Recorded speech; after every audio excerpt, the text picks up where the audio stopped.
wa rahmatullahi wa barakatuh.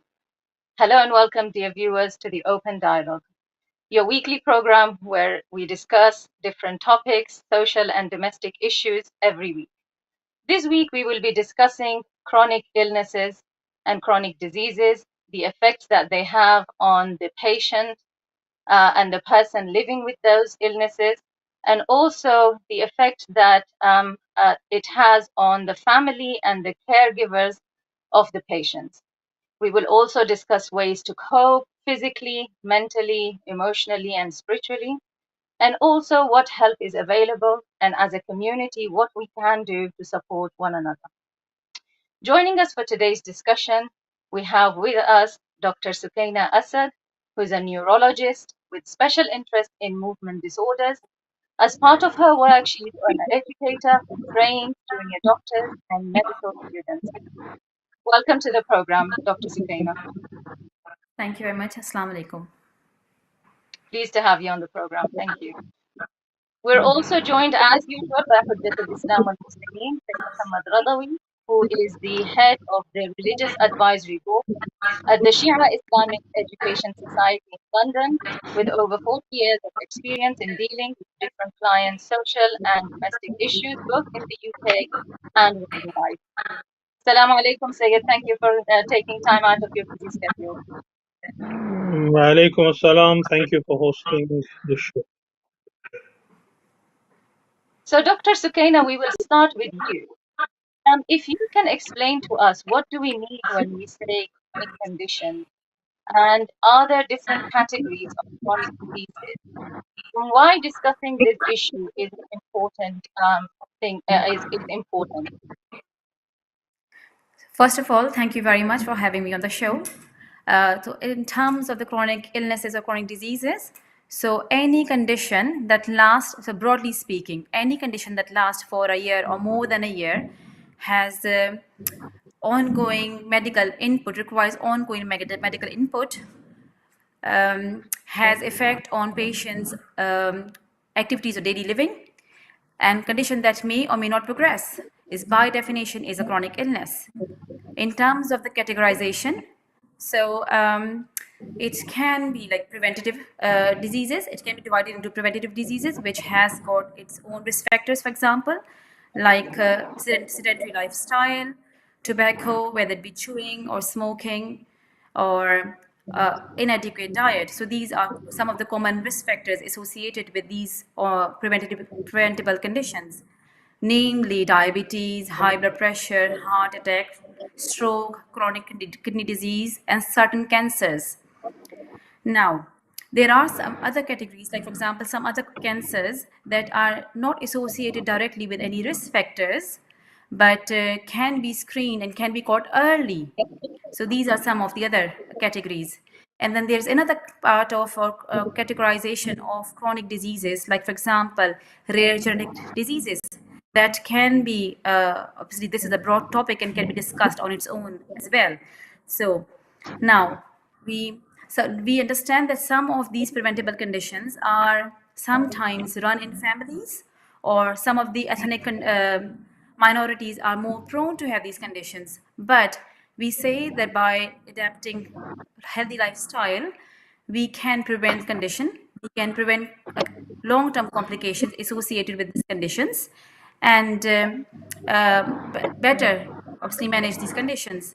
Now the question comes, why we need to understand this chronic conditions? Why is it?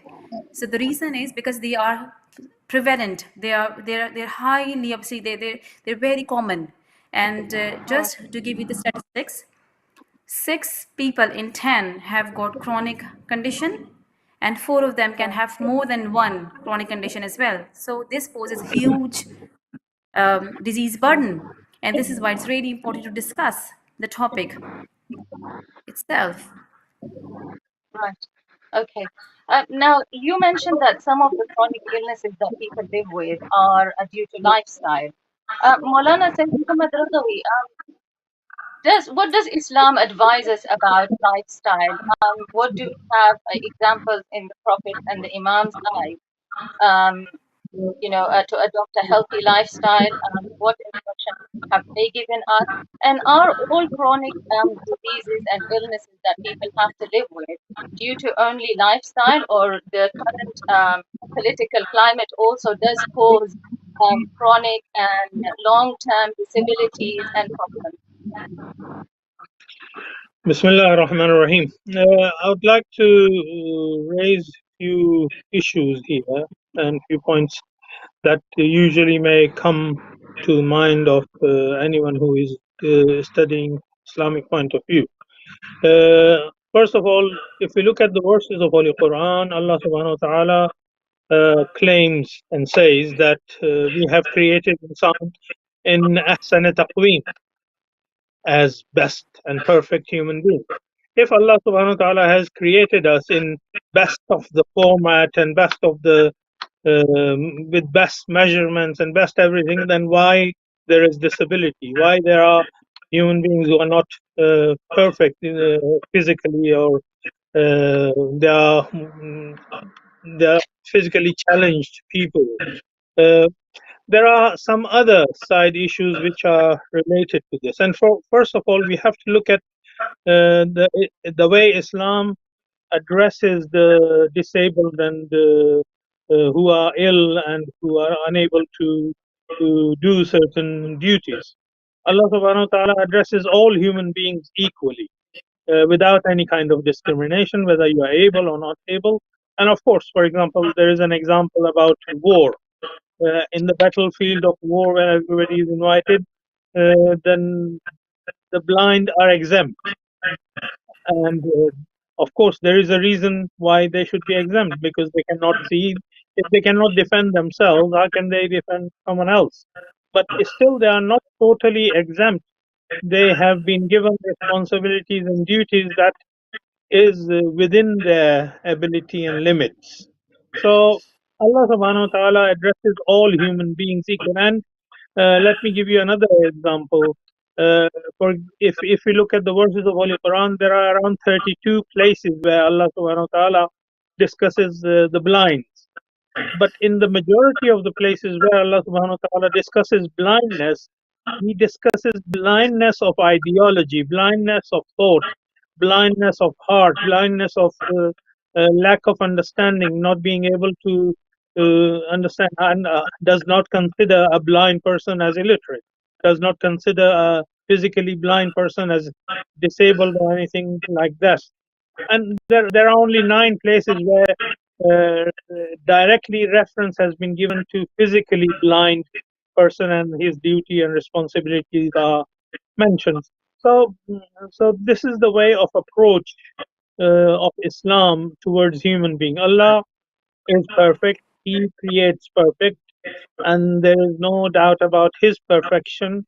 But disabilities have side issues. Disabilities have some other factors. Disabilities have uh, connection with the certain type of life that we live. If we start to live our life in that manner, or get married to in a certain group of people only, then of course that causes problem and difficulties in the society. But it does That's not mean that we should not consider them as cursed and ignore them and reject them and not consider them as part of our society. That's very, very interesting. Thank you for that. Dr. Sukaina, what impact does living with a chronic illness has on the patient themselves and on the family and their caregivers? Right. So, in terms of the impact of chronic conditions on patient, for example, first of all, we discuss about the patient. So, we know that patient who is suffering, who is going through pain of or the sufferings of the manifestation of the condition they're going through, that itself is huge. Obviously, has impact on patients. Then there is sometimes other factors that are involved. For example, the ability of them to carry out their activities of daily living. Sometimes there are limitations in activities that they cannot do because of the conditions. It can also affect financially. For example, it can affect their work, or certain types of work which they might not be able to do as well. For example, some activities, Right. sometimes some disabilities prevent somebody from driving, for example. So that is, and that can understandably cause frustration in a person, or low mood as well in the person. And then sometimes when patients are going through or getting the treatment, for example, they can have the side effect of the treatment that can cause, obviously that can impact as well. And also sometimes the fear of unknown or unseen, or not knowing the long term prognostication of the condition has also bearings on patient themselves, and it can also affect impact on the people surrounding them as well. And then Right. from the point of view of people who are looking after patient, for sometimes we'll be talking about here families, sometimes it can be spouse who is looking after patient, Yes. sometimes children look after their elderly parents, and sometimes young children who have got long-term conditions and parents look after them as well. And and this I feel this is a really important topic here from the patient's family's perspective, which can sometimes be unrecognized or underestimated. And Yes. chronic illnesses have more or less similar impact on families as well as it does on patients, but slightly different perspective. For example, it can have its own financial bearings, Right. psychological and physical functioning of a person as well. It can Right. affect mental health, mental well-being as well, and interpersonal Mhm. relationships, how the people themselves are dealing with each other as well. That's really important. Right. Not all, no, there have been studies that have looked into siblings of children who have got long-term conditions and how it impacts on their health, their well-being, their education and career. And Yes. sometimes spouses, for example, have to compromise on their career as well, and that can has long-term bearings as well. And yeah, so this is how it does affect. And not always it can be negative. So for example, Right. studies in cancer has looked into the positive perspective. For example, they have noticed that patients who go through cancer therapy and survive after cancer, they have seen the closeness between spouses that they have gone through after going through this difficult time. They've come closer, Mhm. and they feel that their relationship has grown. So it has got both positive and negative impact. It depends on how a person feels as well. But the most important Mhm. thing here is to understand from their point of view, and so that we can help them as well, because they need help as well. Right. Yes, I mean, having financial burdens and living with disability, I know for mothers who are my friends, it's very difficult to live with disabled children who have special needs and extra needs. That puts a lot of burden on the parents, and on and makes their life a little bit more difficult. Maulana, why is there suffering and difficulties created? I mean, couldn't Allah just make a perfect world where there is no disease, there is no illness, nobody is suffering? What is the point of this suffering? And what is the point of having challenges health-wise? First of all, the world is not a place of permanent living. Allah subhanahu wa ta'ala never created this world as eternal place. And the other point of view which has been mentioned in all divine faiths, that this world is the place where we will be challenged, we will be tested. And of course, the first human being was challenged. He was a prophet, and he had to face the challenges, and the consequences had to be faced by the following generation as well, or himself, Prophet Adam, and his wife as well. But we should not consider this as a punishment. It's our failure to not to follow the strict rules and guidelines. For example, if you buy something from a factory or somewhere and you don't follow the manual, you are bound to do something, some kind of damage to the car or to the uh, piece of equipment you have bought. and then the result will be you will have to pay extra for something else to be sorted out later on. Some of the problems are sorted out, some are not sorted out. So, in both cases, Islam teaches us to be patient. The person who is going through his or her own mistake also has to realize the mistake and repent and come back and sort out the problem himself or herself.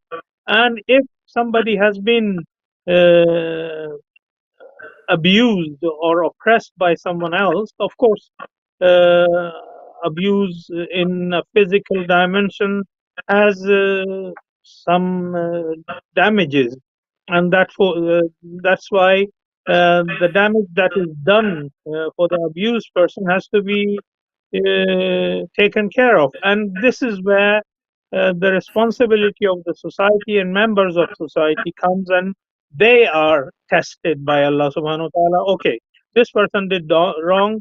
Now it's your responsibility. How do you look after this person? I was looking at the verses of Quran just few minutes before. Sorry, I was a bit busy. And for example, in Quran, Allah Subhanahu wa Taala has used word abkam. The person who talks and he's not able to convince himself by others.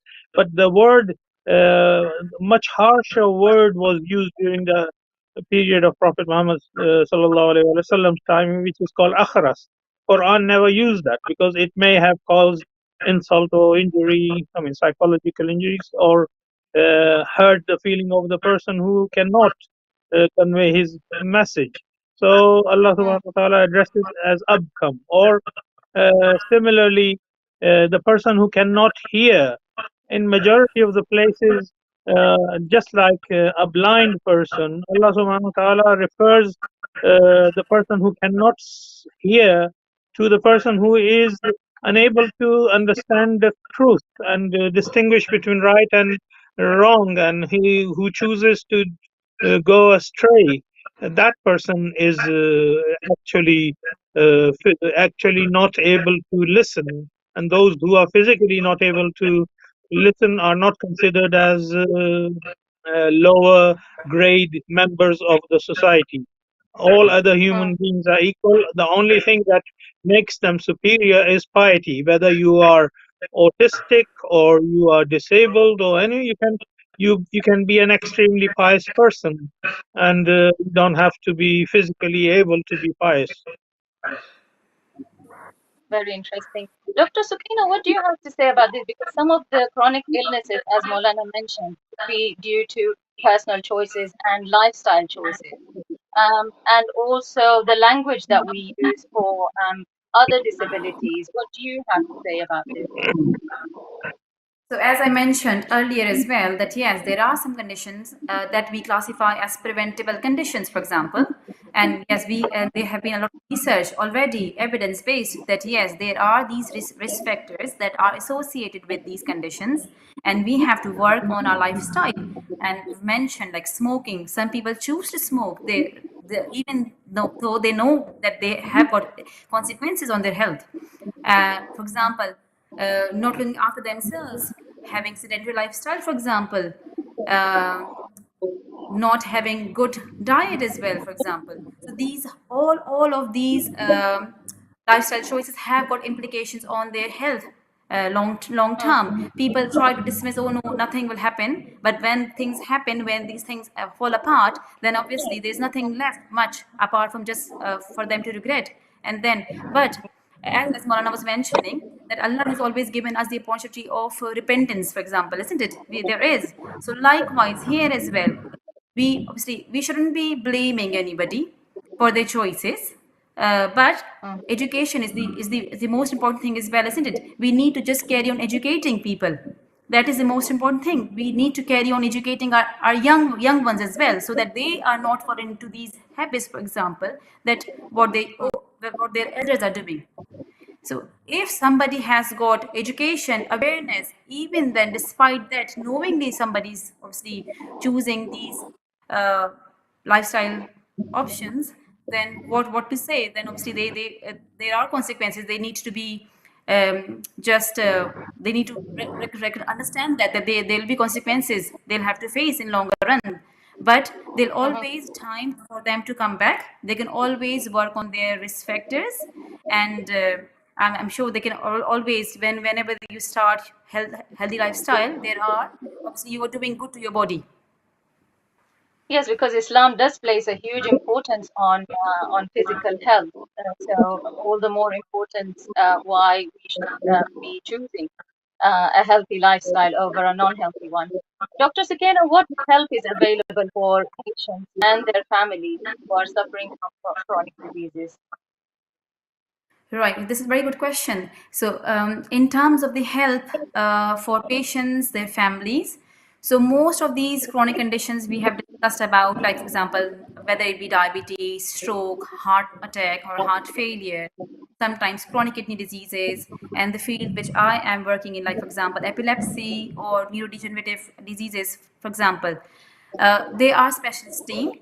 Patients are usually in touch with the hospital teams that comprise of the medical specialists, specialist nurses, and then allied health professionals that include therapists, whether it be physiotherapists, occupational therapists, sometimes speech and language therapists, and dietitians. So this is called as a multidisciplinary team, and that are involved in patients' care.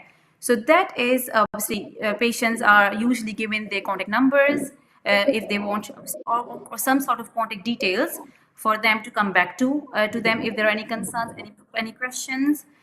Sometimes we always signpost patients and their families to the resources that are available for them to go through as well in their own time, so that can be accessible as well. And then some like almost all sort of these chronic diseases have got organizations, societies that are run as a charitable organizations. I'll just name a few. For example, we have got Diabetes UK, British Heart Foundation, for example, Epilepsy Society, Parkinson's UK. So these are the organizations that run as charitable organizations, and they do huge amount of work for these chronic conditions. For example, they provide education, awareness about the condition. They produce material that is in simple language, in multiple languages as well. So you can just go on the website or pick up their leaflets that are easy to read as well, so that you have awareness, understanding of the condition. And I would emphasize on it to get to know the condition you're suffering from, because if you have better understanding, that you can better able to manage that as well. So that is the first thing that they do. These organizations run events throughout the year. That is a very good source for networking. They can put you through to people who have got similar illnesses, and then you can ask, you can meet them, you can ask questions from them as well. Some of them have already gone through treatment, for example, that you have been proposed, for example, or anything else you want to ask. So this can Yes. be done. Then these organizations do research. They involve Right. patients in research. So obviously, we know that research plays huge amount of importance in the management of long-term conditions. Mhm. So, and then volunteering, they always look for volunteers as well, and I'm sure people can get involved if they want to pay back as well. And also, these organizations not just help in this awareness, but they can also help with in terms of their work, in money wise or legal help as well. So there are other helps available as well. They can sometimes help with equipments as well, but obviously depending on the eligibility criteria.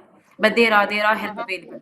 So always, I would just recommend whoever is suffering from any condition, go through their websites, speak to them as well. I'm sure they'll find it helpful.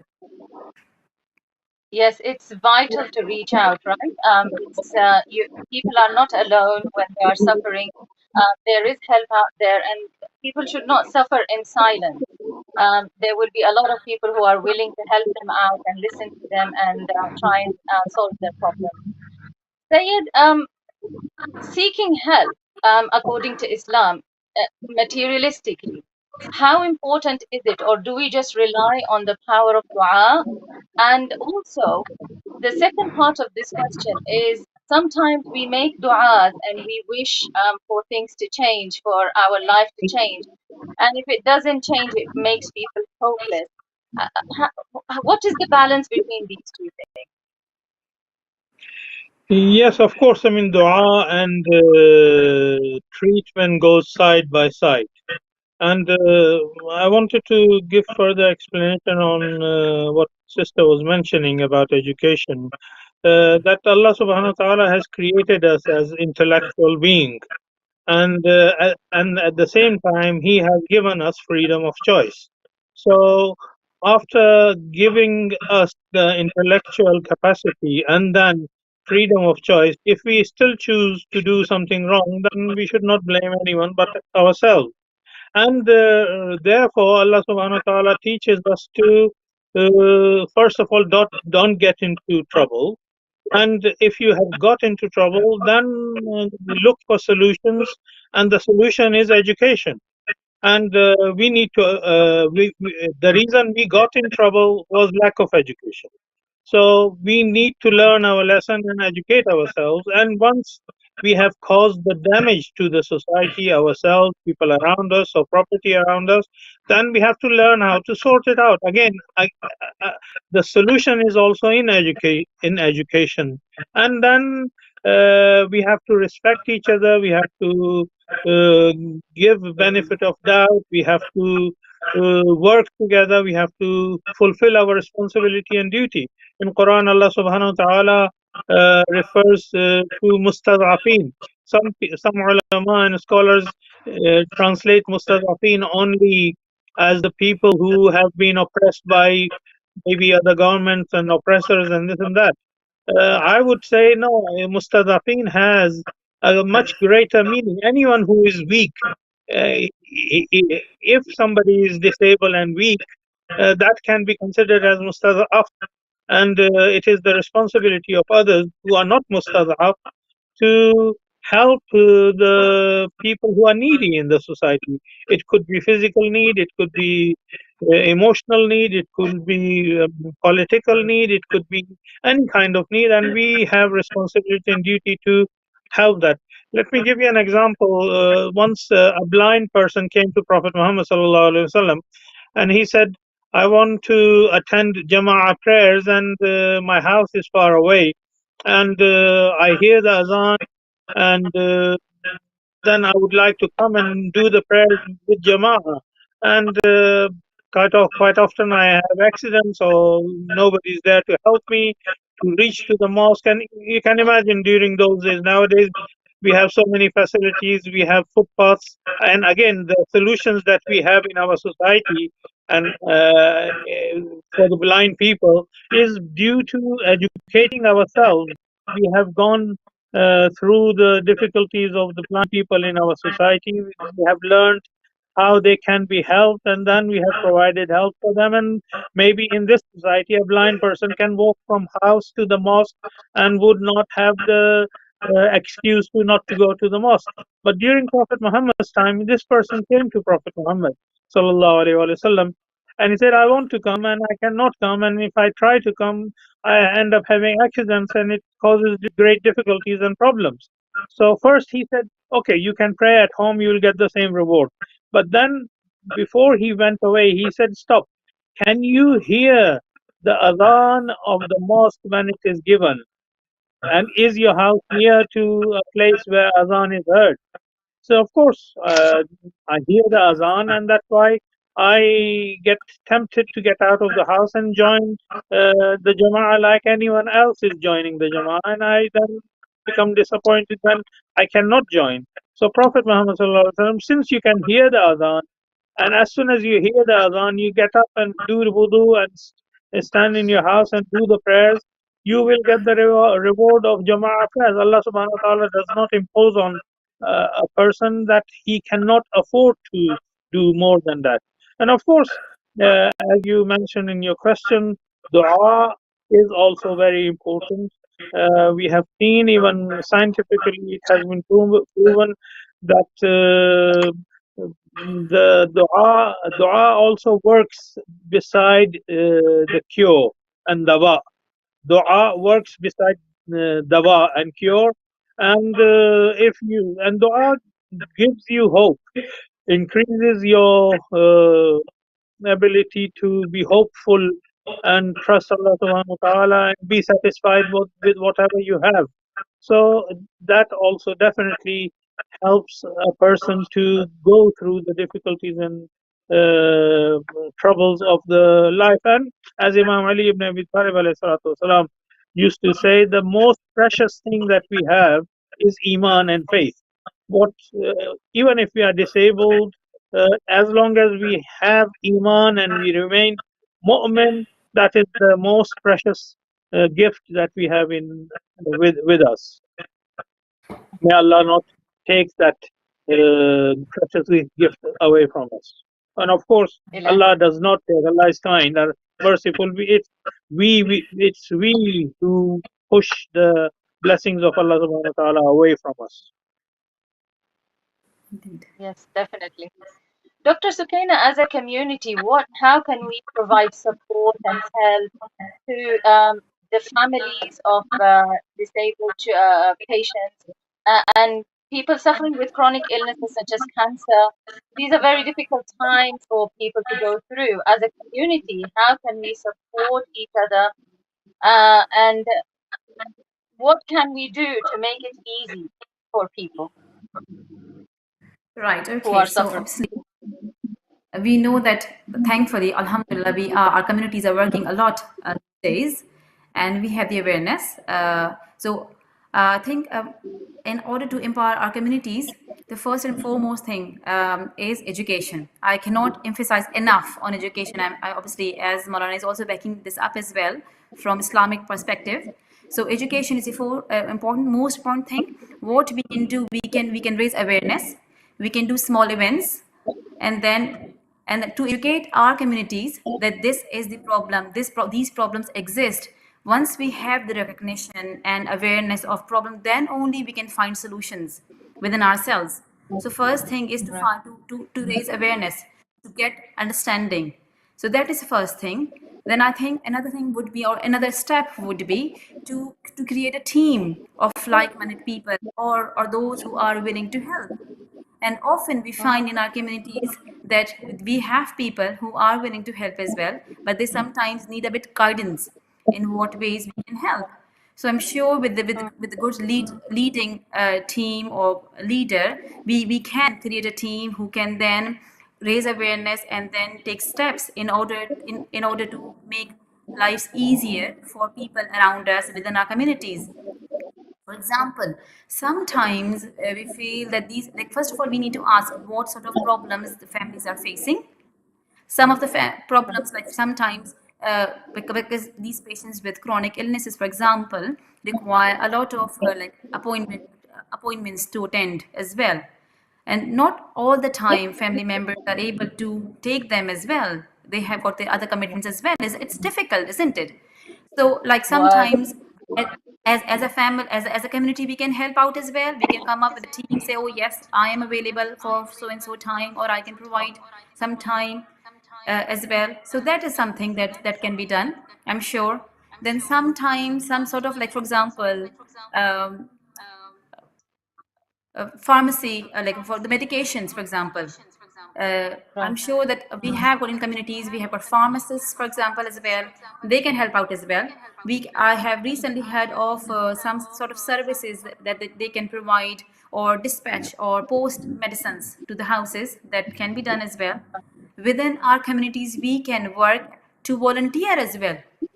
Sometimes families, just what they need is just a listening ear, and that's all they need. So we can be a good listener as well, so that we can come up with some solutions for them. So I think that, and the family members, they are human being, they need some sort of support and respite as well. And I'm sure our communities, our mosques, can be source of respite as well for them, isn't it? And then in the longer run, what we can do, we can provide uh, kind of model for our youth, so Right. they can choose their career as well, long run, in health perspective, volunteering. So there is a lot they can do. So I think the small steps we take towards positivity, inshallah, we can all work together as a community to make not just our communities better place, but also the place we are living in as a whole a better place as well, inshallah. Yes, developing understanding and tolerance is very important in the community. A lot of the mothers, we hear their voices, they always say that we are not understood and we don't have enough support available for us. So I think those are very important, just to listen and to recognize the difficulties people are going through. Maulana, what is the, I mean, the Holy Quran, Allah subhanahu wa ta'ala says, Inna ma'al usri yusra. Whenever we go through difficulty, there will also be ease. So when people are suffering, what what message? How can they cope? What message do you give them about tawakkul and about relying on Allah Subhanahu wa Taala? How important is that at times when you have a family member who's been diagnosed with cancer or any other illness that's unforeseen?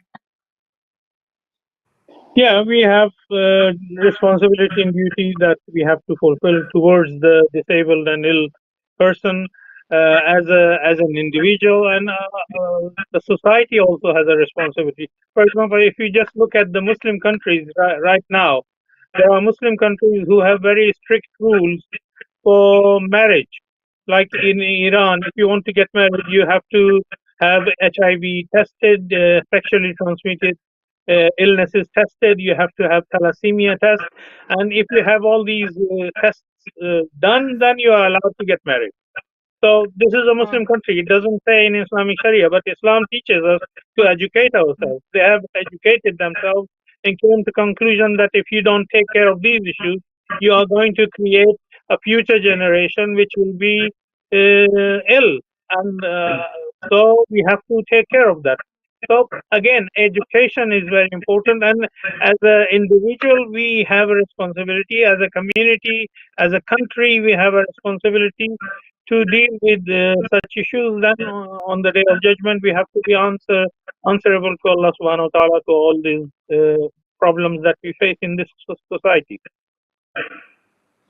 That's an interesting point you raised, Syed, because we have a lot of cousin marriages in our culture, and that those come with genetic issues. And like Dr. Sukaina at the start of the program said, there are many chronic conditions which are caused by genetic mutations and genetic problems. And I think we need a separate program for that completely. As a closing comment, Dr. Sukaina, what would you like to say to the viewers? Right. So obviously, in terms of the chronic conditions, we first and foremost thing we have already spoken about it during the program so many times, that educate yourselves, educate your families, community. So education is the most important thing. Then once you Can you have the be a bit education, specific? What education do you mean here? so in terms of like understanding what are the right choices in life they can make, and then consequences of these choices they have in the longer term. So that is the most important thing as well. And then most of the Mhm, times we know that something is hazardous for us, but even then we just do it for as a leisure, for example, and do not mhm, look on the longer perspective as well. So that is something. Then if mhm. somebody has got any long-term illness that is not always possible to prevent, for example, there's certain condition that is not always possible to prevent, isn't it? There are still Yes. research is being done as well. So if you have got any of those condition as well, try and get understand your condition better so that you can help yourself better as well. And then I would say, Mhm, if you have got any problem, please reach out for help. There are help available within your medical teams, outside the medical team there are organizations, and then within communities as well. Just please do not see, as you said as well, do not suffer in silence. Come out, reach out for help, and inshallah we can together as communities can help to have better community, inshallah. Inshallah, thank you. Maulana, as a closing comment, what would you like to say? And also, are there any examples in our previous Islamic history, whether in prophets' times, where they dealt with adversities, and how did they cope? What was their mindset when they were dealing with adversities? Uh, there is a name of one of the companion of Prophet Muhammad sallallahu alaihi wasallam. Whenever Prophet Muhammad used to go to the battle, and he was totally blind, he used to appoint him as the responsible person to handle with the issues and community problems in the society. So, in his way, he was, although he was blind, but he was doing responsibility and doing his duties. And Prophet Muhammad, by appointing him, showed to the society that being disabled does not mean that you are excused and you cannot serve the community. It's not a limitation, basically. We can find Yeah. ways around it and to deal with it. Thank you very much for joining us today, and thank you very much to you, the viewers, for listening. Sadly, this is the end of the program. I hope it was as informative for you as it was for me. And I will see you, inshallah, next week, same day, same time. Until